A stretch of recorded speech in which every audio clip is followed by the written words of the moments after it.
Good evening, everyone. Rodrigo Diaz coming at you here to present on Mexico. In desperate need of a haircut, as you can see. That is not the topic that we're going to be going over. We're going to be talking about Mexico, the country that I'm from, the country that some of our fellow classmates in the cohort are also from or derived from. Great culture, great country with a rich culture, lots of history. I'm going to be going over a basic overview of economic and political systems, stuff like that, some cultural stuff, some recent news that we've seen out of Mexico. And yeah, let's get into it. Starting off with the country overview. Obviously, primary language in Mexico would be Spanish, or is Spanish. And there's a little bit of English spoken, just like most countries outside of the US in English, just based on the way that business works. You gotta know a little bit of English. What I did want to get to is some of the other languages that are spoken in Mexico that derive from the native populations that once, controlled the land. The first and largest that I wanted to go over is Nahuatl, which is a hard word to pronounce, I know, but really cool once you get it down. That's the language that comes from Aztec culture. About 1.7 million people speak it, at least with the most recent figures that have been collected. The second most spoken indigenous language would be Yucatec Maya. That one obviously derives from Mayan culture. That one's about 800,000 people still speak it in Mexico. And Mixtec, which I looked into it a lot. I'm not exactly sure what it is. It's very complicated when you start looking at indigenous languages in Mexico. But it's the third most spoken indigenous language in Mexico. It's spoken basically all over Mexico, which is kind of weird. Nahuatl is usually focused around central Mexico, Yucatec Maya around this area, Yucatan, Quintana Roo, which you guys might know for Cancun and Chiapas, southern Mexico, basically. Anyway, we got a lot to cover, so let's move on. The currency of Mexico is the Mexican peso, not really a very strong currency. Its current conversion is 20.44 Mexican pesos to $1. I remember when I moved to the United States back in 1999, it was about 10 pesos to $1. So we're seeing a decline there over time. Population in Mexico, which has been increasing, is 129.9 million, probably higher now since Mexico is not great at conducting censures. The most recent one, I believe, was in 2010. And so obviously we're probably seeing larger figures there. Moving on to religion, Roman Catholic takes by more than the lion's share. It's over 80% of the population practices Roman Catholicism. There's about another 10% that practice different forms of Christianity, like Jehovah's Witness, evangelists, things like that. Not a lot of atheists or agnostic. Very small population of Jewish people in Mexico, and the ones that do live in Mexico City. Islam is not very common. If you do see Islam, it would probably be around the eastern part of Mexico, here in around Veracruz, lovely area. And that's a basic overview of the demographics of Mexico. Going on to some financials, though. Looking at the GDP of Mexico, it's 1.269 trillion US dollars, which is very high for a country that's still considered a developing economy. That's the 15th largest in the world, so obviously a pretty large economy based purely on GDP. When we look at GDP per capita, 9,946 US dollars, not necessarily high. That goes into the wealth disparity that we see in Mexico, which it's unfortunate. GDP growth rate has been steadily declining. We're at negative 0.1%. That's a figure from 2019. All these GDP figures are from 2019. Purchasing power parity is 18,804 international dollars, and Human Development Index is not great at 0.779. Moving on to the economic system of Mexico, it does use a market economy, so there's free trade, there's a stock market, and you can trade stocks, and companies are publicly traded, stuff like that. Still, again, developing market economy. Total exports are 4.5 trillion US dollars. compared to total imports of 4.6 trillion US dollars, which are pretty high figures. And this goes into the way that Mexican economy operates, which is mostly reliant on trade. And one of the biggest things that people know about Mexico, if you're from the US, is the North American Free Trade Agreement, which was huge for the Mexican economy. Before that happened, there wasn't necessarily like the GDP that we're seeing. So the fact that NAFTA was able to bring in a lot of foreign investment into Mexico made it huge for that export figure. And then imports are also big, just based on the fact that the most of production that happens in Mexico is exported out of the country.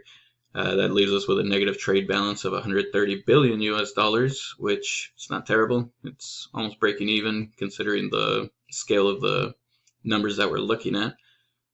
Breakdown of the GDP that we saw earlier, the largest is services, 60.51%. Industry would be 30.15%, and surprisingly, agriculture only takes up 3.47%. Now, one of the biggest and most profitable sectors in Mexico is agriculture. The fact that it makes up such a small part of the GDP was really surprising to me, because crops like tomatoes, tortillas, milk, beef, chicken are huge in Mexico, and agriculture is one of the biggest professions that people in Mexico go into. So seeing this was pretty surprising. I'd love to hear your thoughts on that. If you want to leave a comment, if you have some theories as to why that is, economic theory that is. Let's move on to political systems. Brief history in Mexico. Mexican political history is that it is extremely corrupt. These political parties, when the Representative Democratic Republic was established, early 1900s, the PRI, the Revolutionary Party of Mexico, was in power in Mexico from 1929 until the year 2000, when this party right here, PAN, the left-wing, right-wing party, for your reference, they took over in 2000 till 2018. Yeah, till 2018, when something actually huge happened for Representative Democratic Republic. A third party actually won. Mexico's current president, Manuel López Obrador, came through with this party, Morena. He actually ran for president, I believe, in 2006 under PRI, and then he lost, and then he made a big fuss. And then he ran again in 2018 with the promise of ending cartel violence and things like that. He won in a landslide victory. Kind of a knee-jerk reaction from the Mexican public. The majority are not happy anymore. Not a lot of change has come. And that's just Mexican politics for you. It's mostly a game of, it's just mostly all bark, no bite, and succumbs, unfortunately, to corrupt influences. And moving on to stuff that isn't so depressing. I'm going to get to this in a bit. First, we're going to go with food. World-renowned cuisine, obviously. I mean, if you've never heard of a taco, I don't know where you've been. But obviously, moving on from tacos, there's great Mexican food from indigenous culture, Spanish influence, that is world-renowned. Michelin star restaurants are commonplace in Mexico, and Mexican cuisine is extremely desirable to foreign countries to start for Mexicans to come in and start a Mexican restaurant for everybody to experience the cuisine.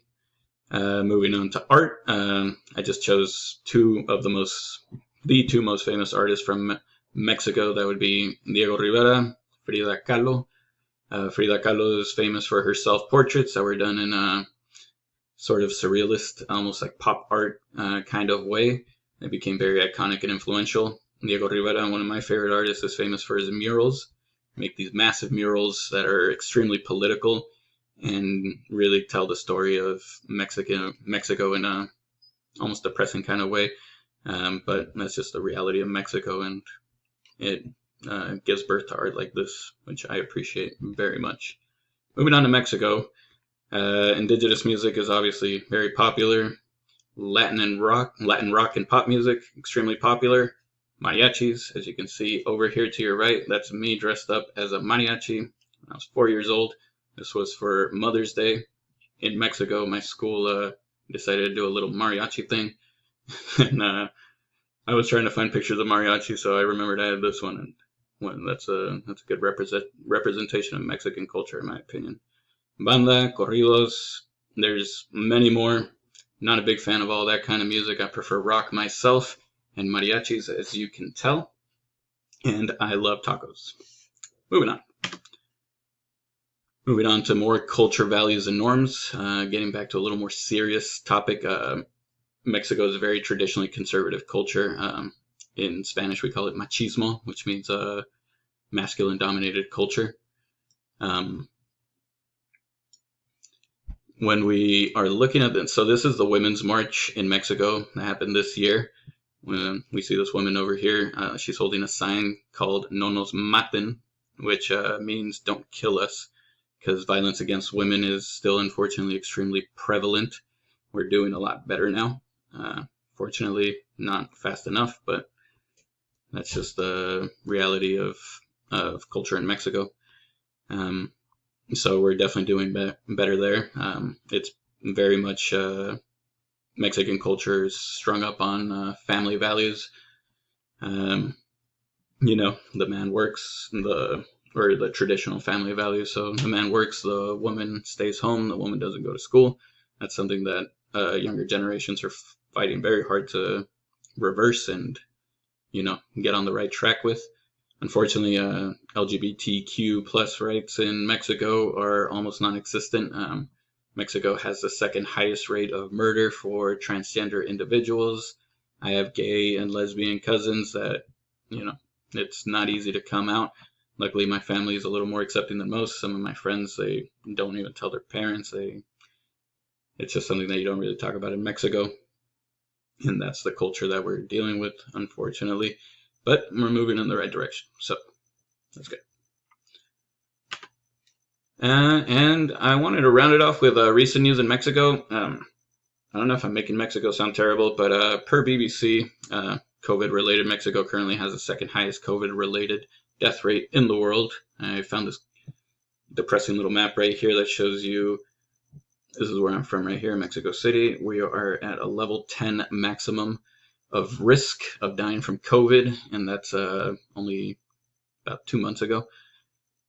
That's how Mexico's dealing with COVID. Going on to gang violence. Gang violence is still extremely prevalent in Mexico. I don't know if you guys remember back in 2010, Tijuana, a very dangerous city. Juarez is in Chihuahua, around here. And Chiapas, that's not really gang violence. That was revolutionaries from the Zapatistas, but still violent nonetheless. It's basically ingrained into Mexican culture and is obviously coming out in recent news. There's too many stories to tell, and they're too gruesome or graphic to really talk about, so I'll refrain from doing that. And I guess to ease us into a little lighthearted anecdote, breaking news, Mexico is still simultaneously good and bad at soccer. For some reason, we play really good soccer, and then when we get on the field, we suck. And that's why I put this little guy right here. This is my favorite soccer team. I don't know how Hector is going to feel about that. We have 3 soccer teams in Mexico City. I know Eric is not going to like that.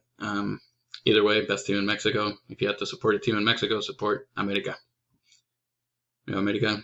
Thank you for listening to my presentation, guys. I hope you guys enjoyed learning a little bit more about Mexico. I hope you learned something new, and yeah, take it easy.